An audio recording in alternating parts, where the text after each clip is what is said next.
저 여자는 제 아내가 틀림없어요.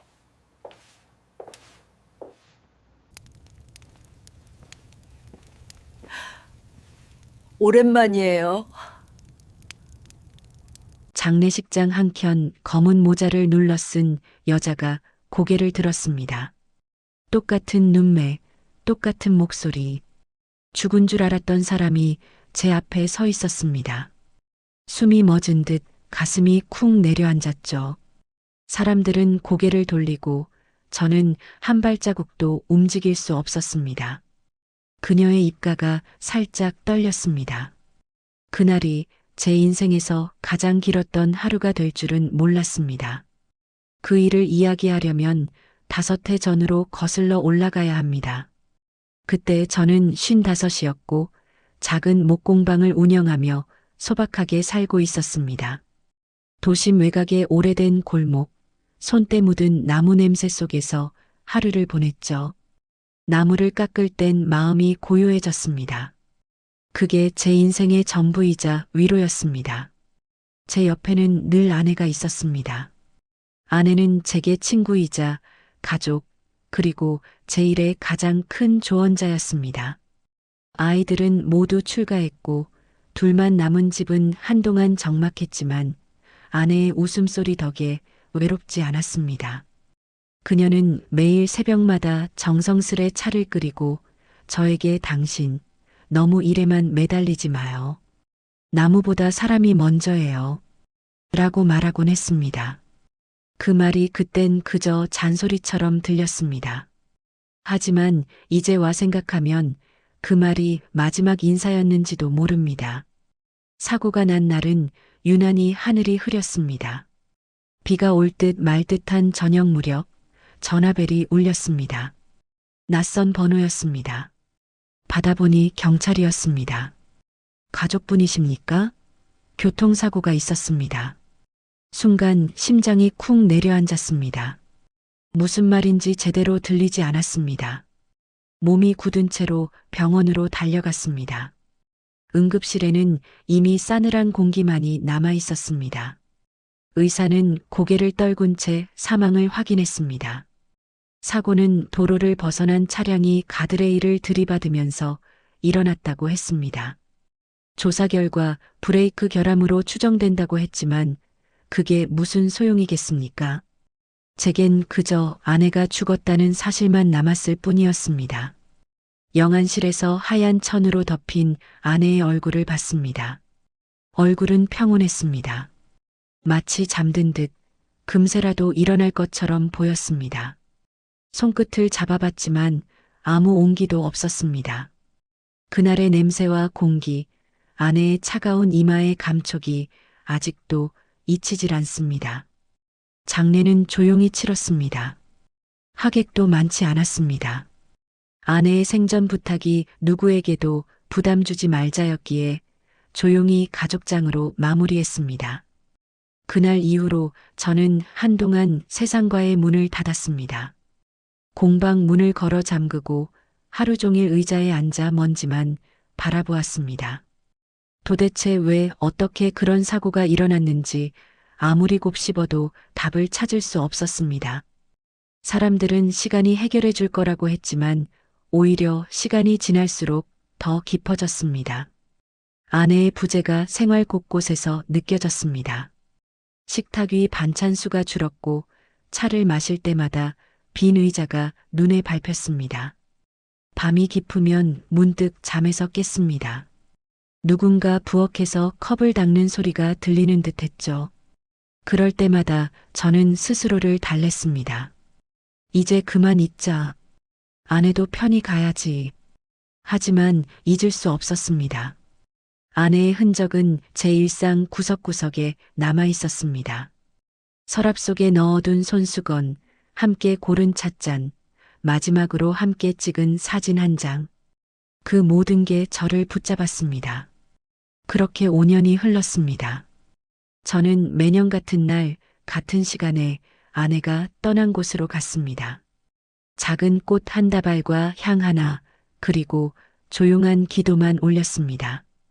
그게 제 나름의 약속이었습니다. 당신을 잊지 않겠다. 사람들은 미련이라 했지만 저에게는 그저 그리움이었습니다. 그리고 올해 5번째 추모식을 준비했습니다. 공방 문을 닫고 검은 양복을 꺼냈습니다. 거울 속 제 모습은 한층 늙어 있었습니다. 시간이 제게 남긴 건 주름과 공허함 뿐이었죠. 추모식은 평소와 다르지 않았습니다. 작은 성당의 조용한 예배당, 몇몇 지인, 그리고 목탁 소리. 그런데 문득 뒤쪽에서 시선이 느껴졌습니다. 뒤를 돌아보니 검은 모자를 눌러 쓴 한 여자가 있었습니다. 고개를 숙인 채 아무 말도 하지 않았지만 그 눈매, 인매, 걸음걸이까지 분명히 제 아내였습니다. 순간 온몸에 피가 얼어붙었습니다. 숨을 고르기도 전에 여자가 고개를 들었습니다. 그녀는 저를 똑바로 바라봤습니다. 그리고 아주 미세하게 입술을 움직였습니다. 제가 들은 건 단 한마디였습니다. 오랜만이에요. 그날 이후로 저는 다시 잠을 잘 수 없었습니다. 그 여자가 정말 아내인지 아니면 내가 미쳐가는 건지 스스로에게 수백 번을 물었습니다. 추모식장 밖으로 나갔을 때 이미 그녀는 사라지고 없었습니다. 사람들에게 물어봤지만 모두 고개를 저었습니다. 그런 사람은 없었어요. 하지만 제 눈은 분명히 봤습니다. 그녀의 얼굴, 그녀의 눈빛, 그리고 그 말까지도요.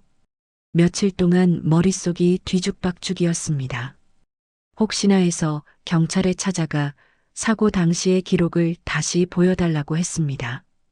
기록은 변함이 없었습니다. 신원 확인은 치아 기록과 지문으로 확인됐다 했습니다. 저는 그걸 보고도 믿지 못했습니다. 그날 이후로 이상한 일이 계속 일어났습니다. 누군가 제 공방 근처를 서성이기도 했고 새벽마다 누군가 창문을 두드리는 소리가 들렸습니다. 그 무렵 저는 스스로에게 속삭이듯 말했습니다. 그녀가 돌아온 게 아닐까? 하지만 제 이성은 그것을 부정했습니다. 그럴 리가 없지. 죽었잖아. 그럼에도 불구하고 마음 한구석은 점점 커져갔습니다. 도대체 그 여자는 누구였을까? 그녀가 진짜 아내라면 왜 5년 동안 나타나지 않았을까? 저는 아내가 생전에 자주 가던 찻집을 찾아갔습니다. 그곳의 주인은 저를 알아보고 인사를 했습니다. 요즘도 가끔 오세요. 그 말에 저는 귀를 의심했습니다. 누가요? 아니, 사모님이요. 지난달에도 오셔서 커피 마시고 가셨는데 그 말을 듣는 순간 손끝이 차가워졌습니다. 주인은 아무렇지 않게 말을 이어갔습니다. 예전이랑 똑같이 조용히 앉아서 책 읽고 가셨죠. 그날 이후 저는 매일 그 찻집에 나갔습니다. 혹시나 다시 나타나지 않을까 하는 마음으로요. 하지만 그녀는 보이지 않았습니다. 다만 이상하게도 제 앞자리에 앉은 사람들은 언제나 같은 향기를 풍기고 있었습니다. 아내가 즐겨 쓰던 라벤더 향이었습니다. 그 향기가 사라질 때쯤이면 문이 열리고 누군가 들어오곤 했죠. 그럴 때마다 심장이 터질 듯 뛰었습니다. 하지만 매번 낯선 사람이었습니다. 그 일이 있고 나서부터 저는 주변 사람들에게 조금씩 멀어졌습니다. 친구들이 전화를 해도 받지 않았고 공방의 주문도 하나둘씩 거절했습니다. 세상은 멀쩡히 돌아가는데 제 시간만 멈춰버린 것 같았습니다. 밤마다 아내의 꿈을 꾸었습니다. 그녀가 저를 바라보며 미소 짓는 꿈이었죠. 그 미소가 너무 생생해서 아침이면 눈물이 났습니다. 그러던 어느 날 집 앞 우편함에 낡은 봉투 하나가 꽂혀 있었습니다.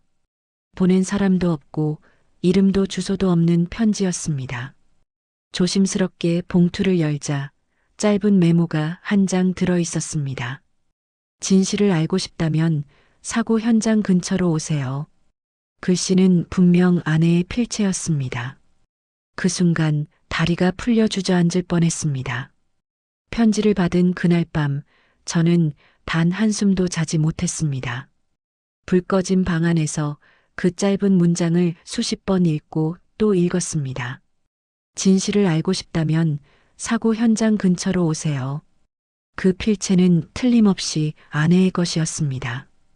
오랜 세월 함께 써온 메모와 편지에서 익숙한 회계 방향, 글자의 간격, 마지막 마침표의 힘까지 같았습니다.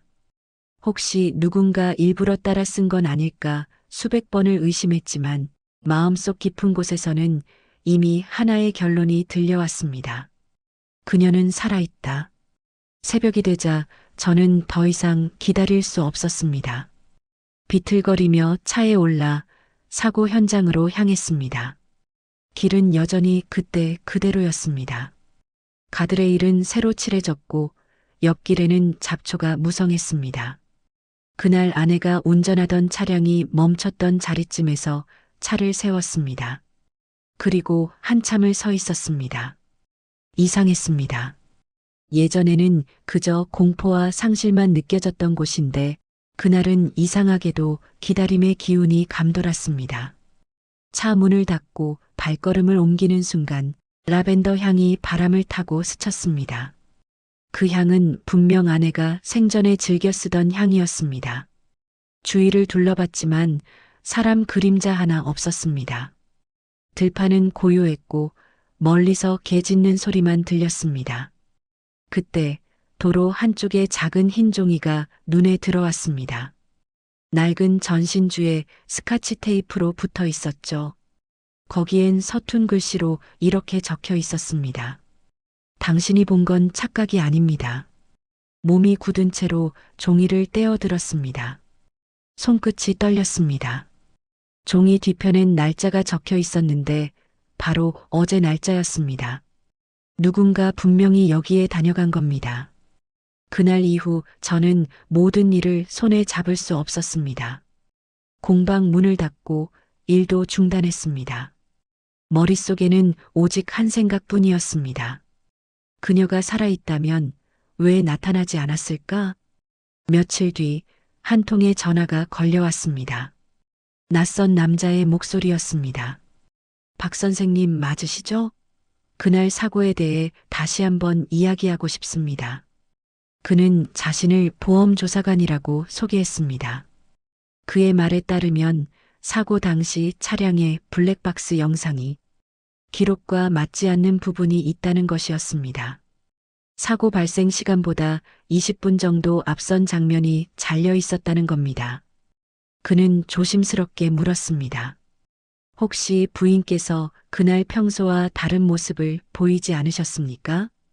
그 질문에 저는 아무 말도 하지 못했습니다. 기억을 더듬어 보니 사고 전날 아내는 이상하리만치 조용했습니다. 식탁에 앉아 차를 마시며 한참 동안 창밖만 바라봤습니다. 그때는 그냥 피곤해서 그러나 보다 했습니다. 하지만 이제 와서 생각해보면 그건 이별의 눈빛이었습니다. 며칠 후 조사관은 제게 한 장의 사진을 보여줬습니다. 사진 속에는 모자를 눌러 쓴 여자가 있었습니다. 그녀의 옆모습, 걸음걸이, 그리고 팔에 있는 점의 위치까지 아내와 똑같았습니다. 사진의 날짜는 2년 전이었습니다. 장소는 남쪽의 작은 항구 근처. 그는 말했습니다. 저희가 이 여자를 찾고 있습니다. 만약 부인이라면 사고는 조작됐을 가능성이 있습니다. 그 말을 듣는 순간 손끝에서부터 전신으로 냉기가 퍼졌습니다. 5년 동안 믿어온 죽음이 거짓이었다는 건가요? 누군가가 제 눈앞에서 연극을 한 걸까요? 아니면 아내가 제게조차 숨겨야 했던 이유가 있었던 걸까요? 그날 이후 저는 거의 광인처럼 기록을 뒤졌습니다.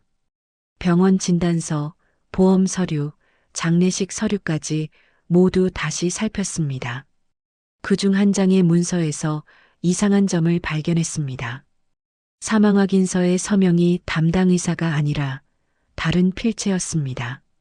그리고 그 필체는 아내의 것과 너무 닮아 있었습니다. 머리가 어지러워 자리에서 일어날 수도 없었습니다. 그날 밤 저는 거울 앞에 서서 혼잣말을 했습니다. 당신 정말 나를 속인 겁니까? 하지만 대답은 돌아오지 않았습니다. 그저 방 안에 라벤더 향이 은은히 퍼질 뿐이었습니다. 그날 이후로 저는 모든 걸 내려놓고 진실을 찾기로 마음먹었습니다. 아내가 왜 그런 선택을 했는지, 그리고 누가 그 일에 연루돼 있는지를 반드시 알아내고 싶었습니다. 조사관은 조심스럽게 말했습니다. 부인께서 실종 직전 거액의 보험금을 새 계좌로 옮긴 기록이 있습니다. 그 말에 제 손이 떨렸습니다. 제가 모르는 통장이 있었다는 말이었습니다. 그 계좌는 누구 명의입니까? 조사관은 잠시 망설이다 말했습니다. 가명으로 돼 있지만 공동 명의자 중 한 명이 선생님의 제자였습니다. 그 이름을 듣는 순간 심장이 내려앉았습니다. 그 제자는 젊은 시절 제 공방에서 함께 일하던 청년이었습니다. 손재주가 좋고 아내에게도 예의를 지키던 아이였죠. 몇 해 전부터 자취를 감췄는데 이제 보니 그와 아내가 엮여 있던 겁니다. 배신감이 밀려왔습니다. 둘이 함께 아내의 죽음을 꾸미고 사라진 걸까요? 아니면 다른 누군가가 그 둘을 이용한 걸까요? 저는 조사관과 함께 그 청년을 찾아 나섰습니다. 그가 마지막으로 등록한 주소는 남해의 작은 어촌이었습니다.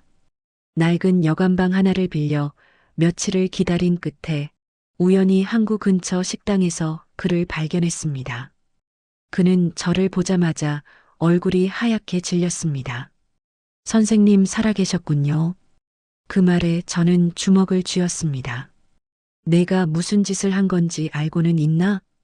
그는 고개를 숙인 채 아무 말도 하지 않았습니다. 그날 밤 그는 결국 모든 걸 털어놨습니다. 아내는 사고 몇 달 전부터 거대한 사기 사건에 연루돼 있었다고 했습니다. 공방 거래처 중 하나가 불법 자금 세탁에 이용됐고 아내는 그 사실을 알게 된 뒤 협박을 받았다는 것이었습니다. 그녀는 저를 보호하기 위해 모든 걸 숨기고 죽은 척하며 도망쳤다고 했습니다. 그 청년은 도피를 돕는 대가로 보험금을 받았고 그 죄책감에 시달리다 결국 연락을 끊었다고 했습니다. 저는 말을 잃었습니다. 아내가 그런 위험 속에 있었는데도 저는 몰랐습니다. 그녀가 남긴 편지에 당신을 속일 수밖에 없었어요 란 말의 의미가 그제야 조금은 이해되었습니다. 그녀는 살기 위해 그리고 나를 지키기 위해 죽음을 택한 것이었습니다. 하지만 그 사실을 알고 나니 오히려 더 혼란스러웠습니다. 그녀는 왜 지금 나타난 걸까? 5년이나 지난 지금 왜 다시 제 앞에 모습을 드러낸 걸까? 그 청년은 마지막으로 이렇게 말했습니다. 그분은 지금 다시 위험에 처했습니다. 그걸 알리고 싶어서 당신 앞에 나타난 겁니다. 그날 밤 저는 잠을 이루지 못했습니다. 만약 그녀가 살아있다면 다시 찾아야 했습니다. 그녀가 처한 상황이 무엇이든 이제는 함께 짊어져야 했습니다. 새벽녘 바닷바람이 부는 방 안에서 저는 오래된 지갑 속 사진을 꺼내 들었습니다. 아내가 웃고 있는 사진이었습니다. 이제 그만 도망치자. 당신이든 나든. 그 말이 입 밖으로 새어나왔습니다. 그때였습니다. 창밖에서 누군가의 발자국 소리가 들렸습니다. 문을 열어보니 회색 코트를 입은 여자가 서 있었습니다. 그녀는 천천히 고개를 들었습니다. 그 얼굴엔 눈물이 고여 있었습니다. 그녀는 아무 말 없이 제 품에 안겼습니다. 그리고 떨리는 목소리로 속삭였습니다. 이제 끝내야 해요. 아직 그 사람들이 우릴 보고 있어요. 그녀를 다시 품에 안은 그 순간 제 안의 모든 의심이 무너졌습니다. 그녀의 체온, 숨결, 떨림. 그건 결코 환상이 아니었습니다. 하지만 그 감정의 뒤에는 설명할 수 없는 두려움이 있었습니다. 그녀는 내 품에서 한참 동안 말을 잇지 못했습니다. 그동안의 세월이 무게가 되어 목을 죄는 듯 보였습니다. 그녀는 결국 조용히 입을 열었습니다. 나를 용서하지 마요. 그저 들어줘요. 그녀의 목소리는 바람에 젖은 낡은 종이처럼 흔들렸습니다. 그녀는 5해 전 사고의 전말을 털어놓기 시작했습니다. 그날 밤 협박 전화가 걸려왔답니다. 불법 자금 세탁에 쓰인 공방 거래 명세를 입막음하겠다고, 거절하면 저까지 해칠 거라고 했답니다. 그녀는 절 지키려 했습니다. 그래서 그날 일부러 브레이크가 고장난 차를 몰고 나갔답니다. 사고는 꾸며진 거였지만 그녀는 실제로 차량을 절벽 아래로 떨어뜨렸습니다. 다행히도 그 밑에는 협박자들이 미처 몰랐던 작은 배 한 척이 있었고 그녀는 그 배에 실려 도망쳤다고 했습니다. 당신을 떠나야만 내가 살고 당신도 살 수 있었어요. 그녀의 눈가에서 눈물이 흘렀습니다. 처음엔 며칠만 숨으려 했어요. 그런데 그놈들이 생각보다 빨리 움직였죠. 나를 찾기 시작했어요. 그녀는 새 신분으로 살아야 했다고 했습니다.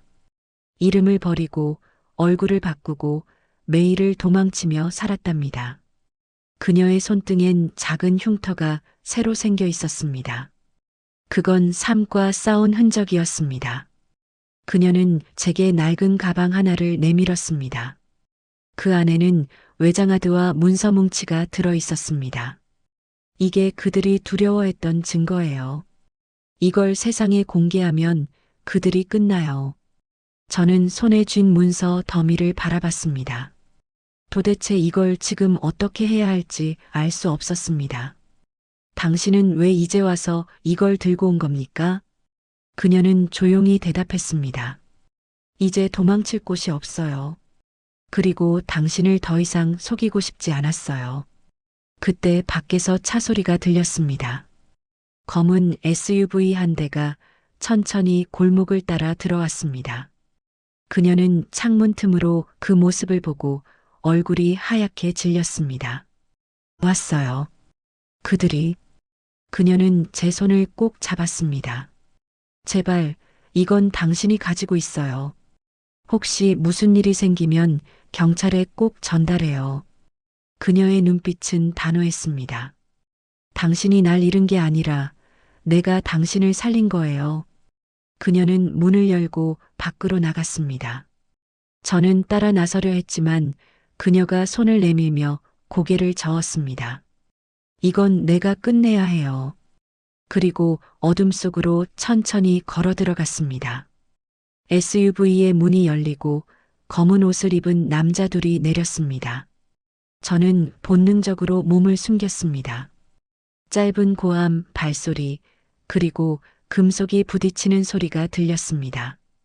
그 후의 기억은 흐릿합니다. 모든 게 잠깐의 번개처럼 스쳐갔습니다. 정신을 차렸을 땐 이미 날이 밝고 있었습니다.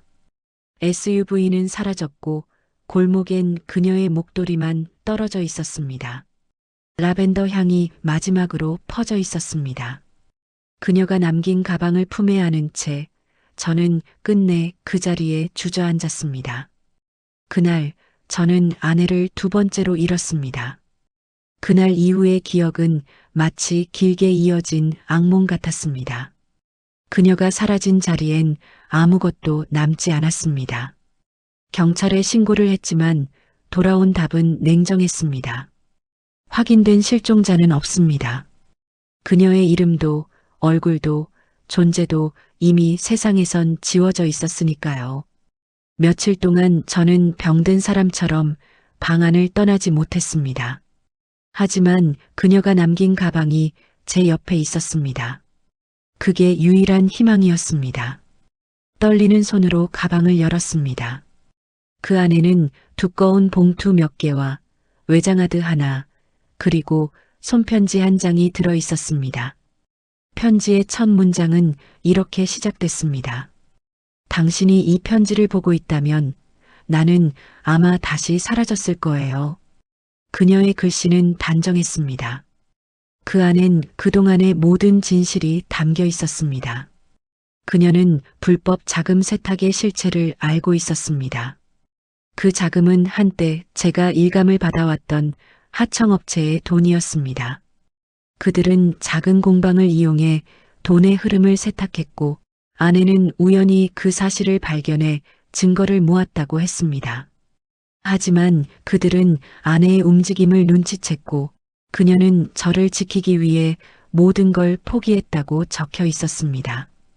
편지의 마지막 문장은 이렇게 끝났습니다. 당신이 날 원망해도 좋아요. 하지만 제발 이 증거를 세상에 알려주세요. 그게 내가 바라는 마지막 부탁이에요. 저는 잠시 숨을 고른 뒤 외장하드를 켰습니다. 거기엔 거래 장부, 계좌 이체 내역, 그리고 영상 파일들이 담겨 있었습니다. 영상 속에는 낯익은 인물들이 있었습니다. 시청 공무원, 은행 간부, 그리고 그 조사관의 얼굴까지 보였습니다. 제 몸이 굳었습니다. 믿고 의지했던 그 조사관이 사실은 그 조직의 일부였던 겁니다. 모든 게 뒤엉켜 있었습니다. 그녀는 그 사실을 알고 다시 저를 찾아왔던 것이었습니다. 그녀는 진실을 폭로하려 했고 그 전에 저에게 증거를 넘긴 것이었죠.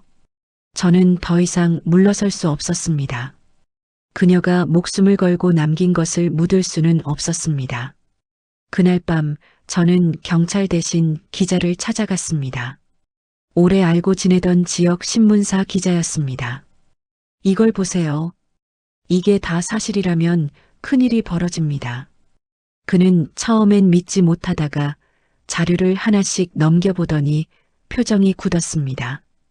이건 그냥 단순한 사건이 아닙니다.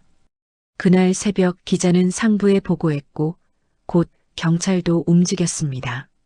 하지만 그 움직임은 너무 빨랐습니다. 무언가가 이미 새어나갔던 겁니다. 다음 날 아침 뉴스에 짧은 자막이 떴습니다. 불법 자금 세탁 관련 주요 인물 3명 검거. 그리고 그중 한 명의 이름을 본 순간 손에서 신문이 떨어졌습니다. 조사관의 이름이었습니다. 그는 결국 붙잡혔지만 아내의 행방은 끝내 알려지지 않았습니다. 며칠 뒤 저는 경찰서로부터 연락을 받았습니다. 폐암 근처에서 한 여성이 입고 있던 코트를 발견했다는 내용이었습니다. 그건 아내가 마지막으로 입고 나간 회색 코트였습니다. 그 코트의 주머니 속에는 짧은 쪽지 한 장이 들어 있었습니다. 당신 덕분에 끝낼 수 있었어요. 고마워요. 그날 이후 저는 다시 공방 문을 열었습니다. 망치질 소리가 다시 울려 퍼졌습니다. 사람들은 예전에 제가 돌아왔다고 말했지만 사실 그건 다른 의미였습니다. 그녀의 손길이 남은 나무 조각 하나하나를 다듬으며 저는 아직도 그날의 향기를 느낍니다. 라벤더 향, 그리고 그녀의 미소. 그게 제 인생의 마지막 위안이자 고백입니다. 이제 모든 게 끝났다고 생각했습니다.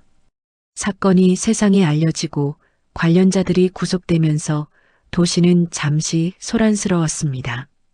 언론은 매일같이 새로운 사실을 쏟아냈고 사람들은 정의가 살아있다며 박수를 보냈습니다. 하지만 정작 저는 그 정의가 얼마나 많은 피와 눈물 위에 세워졌는지 알고 있었습니다. 며칠 동안 경찰과 기자들이 공방으로 찾아왔습니다. 그들은 용기를 내주셔서 감사합니다라고 했습니다. 하지만 그 말은 제게 아무 위로가 되지 않았습니다. 그녀는 어디에도 없었으니까요. 그날 이후 밤마다 문득 창문을 바라보게 되었습니다. 가로등 불빛이 흔들릴 때마다 그녀가 문 앞에 서 있을 것만 같았습니다. 어느 날 우편함에 한 통의 작은 봉투가 도착했습니다. 보낸 사람은 없었고 봉투 안에는 오래된 사진 한 장이 들어 있었습니다. 사진 속에는 바닷가 벤치에 앉아 있는 여자가 있었습니다. 모자를 눌러 쓴 그녀의 옆모습, 그리고 손목에 걸린 라벤더 향수병.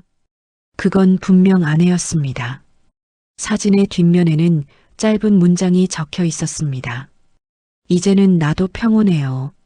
당신도 그렇게 살아요.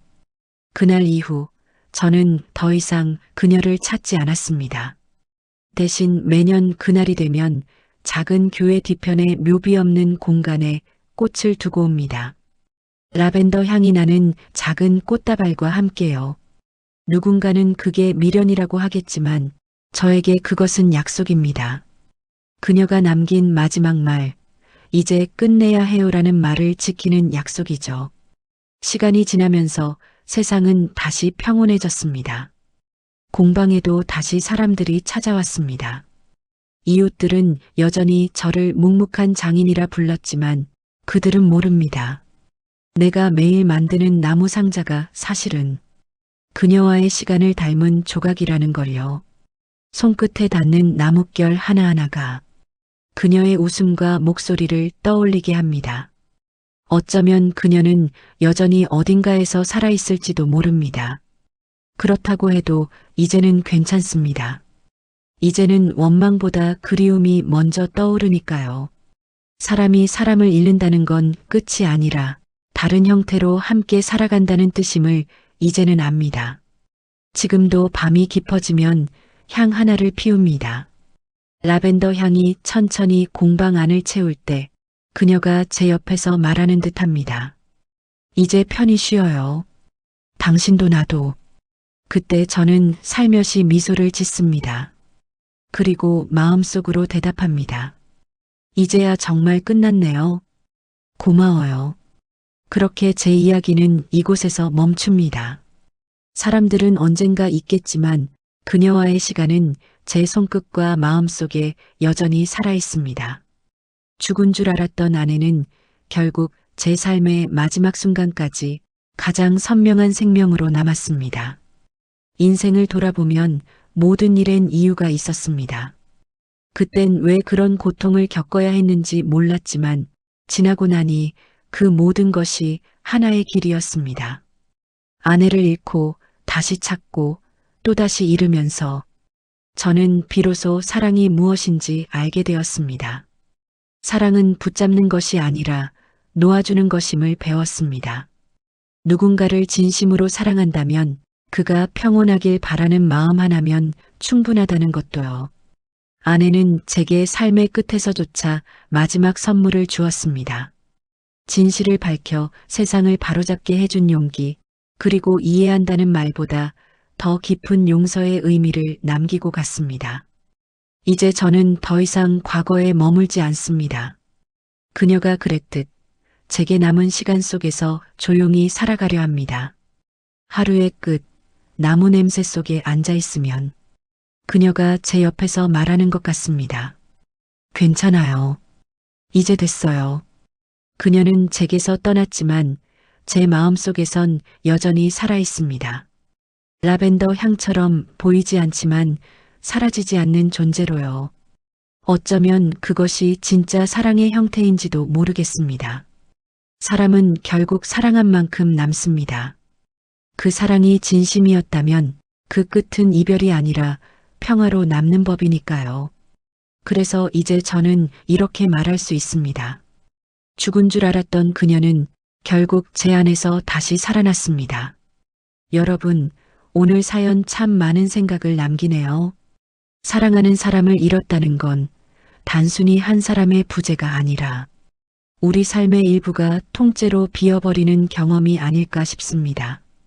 그런데 오늘의 주인공처럼 죽은 줄만 알았던 아내가 다시 나타났다가 아무 말 없이 사라져버렸다면 그 마음은 또 어떤 무게로 남을까요? 그녀는 왜 끝내 진실을 말하지 못했을까요? 지켜야 했던 비밀이 있어서였을까요? 아니면 사랑하는 사람을 또다시 위험에 빠뜨릴까 두려워서였을까요? 그 답은 아무도 모릅니다. 하지만 분명한 건 그녀가 남긴 건 미스터리가 아니라 사랑의 증거였다는 겁니다. 자신을 지우면서도 남편을 살리고자 한 마음, 그건 어떤 말보다 더 큰 진심이었겠지요.